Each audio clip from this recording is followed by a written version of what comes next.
حضرت مولانا طارق جمیل صاحب دامن برکاتہم کی مہربانی ہے، میں تو ویسے آتا رہتا ہوں یہاں، تو کبھی کبھی یاد فرماتے ہیں اور میں بغیر یاد کے بھی کبھی کبھی آتا ہوں، میرا گھر ہے یہ، اور ان علمی مراکز میں سے ہے جن سے میرے جیسے لوگوں کو مستقبل کے حوالے سے کچھ امیدیں وابستہ ہیں۔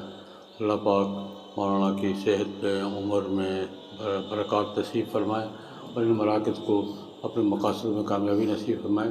بس مولانا جو بات فرما رہے تھے، یہ اصل میں ہمارا کوئی مسئلہ نہیں ہے۔ ہم نے جن بزرگوں سے فیض حاصل کیا ہے کہ ان کا سبق ہمیں یہی ہے۔ میں اسی مناسبت سے 2-3 باتیں اگر عرض کر دوں کہ ہم نے بزرگوں سے سیکھا کیا ہے۔ ایوب خان کا زمانہ تھا، چاند کا جھگڑا تھا بہت، تو مولانا حافظ عبدالقادر روپڑی علیہ سالم سے ان کا ایک مضمون چھپا، ہمارا ان کا وہ مولانا عبدالقادر روپڑی صاحب اور علیہ سالم میں مناظر بھی تھے، ان کا ایک مضمون چھپا نوائے وقت میں، تو میں نے اس کا جواب لکھا۔ وہ موقف ان کا مختلف تھا، ہمارا مختلف تھا۔ نوائے وقت میں چھپا تو میں نے مراسلے کی شکل میں جواب لکھا۔ میں نے والد صاحب کو دکھایا کہ میں نے یہ جواب لکھا ہے، ذرا چیک کر لیں۔ میرا غالباً موقف علیہ کا سال تھا، یہ الٹے ہاتھ کی میرے منہ تک آئی تو صحیح لگی نہیں۔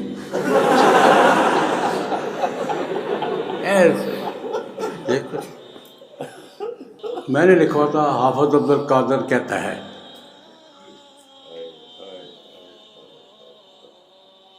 یہ مجھے یاد ہے، الٹے ہاتھ کی آئی، لگی مجھے نہیں، لیکن میرے تیرا چھوٹا بھرا ہے، تیرے پیو نال بڑا، یہ مجھے جملے یاد ہے۔ تو تیرا چھوٹا بھرا ہے، حافظ عبدالقادر کہتا ہے تیرے پیو نال بڑا، عمر میں زیادہ ہی تھے وہ۔ یوں لکھو مولانا حافظ عبدالقادر روپڑی یوں کہتے ہیں، مجھے ان کی بات سے اختلاف ہے۔ یہی بچوں میں چاہتا ہوں، مجھے مولانا حافظ عبدالقادر روپڑی یوں کہتے ہیں، ان کی بات سے مجھے اختلاف ہے۔ یوں ان کی بات غلط ہے، پھر غلط ہونے کی دلیل دو۔ کہتے ہیں بات سنو، بات کر رہے ہو، کسی سے اختلاف کر رہے ہو تو دیکھو بات میں لچک نہ ہو، موقف تمہارا ٹھیک ہونا چاہیے، مضبوط ہونا چاہیے، لہجے میں جتنی لچک پیدا کر سکتے ہو۔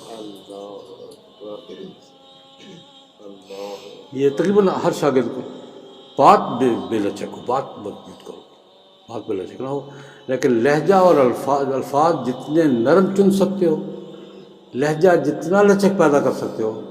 ایک بات جو فرمائی نا، وہ بات انہوں نے کہی کہ اگر تمہارا مخالف یہ سمجھ رہا ہے کہ تم اسے سمجھانے کی کوشش کر رہے ہو تو تمہاری بڑی سے بڑی بات بھی توجہ سے سنے گا، اور اگر یہ محسوس ہو کہ تم اسے ذلیل کر رہے ہو تو تم قرآن پاک کی آیت پڑھو گے تب بھی نہیں سنو۔ یہ وغیرہ میں ٹریننگ دیتے تھے۔ اگر اس کے محسوس ہو کہ تم خیر خواہی سے بات کر رہے ہو، تم جو کر رہے ہو خیر خواہی کی بات کرو، تمہاری سخت سے سنے جاؤ یا میری خیر خواہی میں کرو، اور اگر یہ ہو کہ تم اس کے تذلیل کر رہے ہو، تحقیر کر رہے ہو، تو تم قرآن پاک کی آیت بھی پڑھو گے تو نہیں سنے گا، میری تحقیر کر رہا ہے۔ لہجے میں تحقیر نہ ہو، خیر خواہی ہو، الفاظ نرم ہوں۔ اللہ رب العزت نے موسیٰ علیہ السلام کو فرعون کے پاس بھیجا تھا، ہارون علیہ السلام کو 2 بھائیوں کو کہہ کے بھیجا تھا، قولا لہ قولا لینا لعلہ یتذکر۔ اللہ کو پتہ تھا نہیں ہونا، اللہ کو تو پتہ تھا اس نے یہ تذکر نہیں ہونا، لیکن کیا کہا؟ موسیٰ علیہ السلام کو، ہارون علیہ السلام کو کس کے پاس بھیجا؟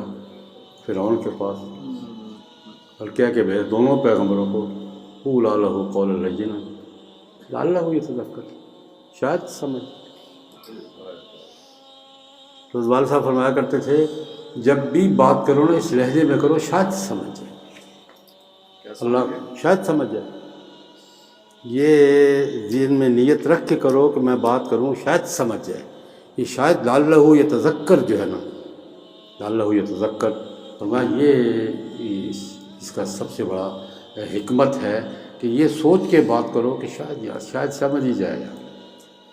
تو بہرحال حضرت کے حکم پر میں نے 2-4 باتیں کہہ دی ہیں، دعا کی درخواست کر رہا ہوں حضرت سے بھی، آپ وغیرہ سے بھی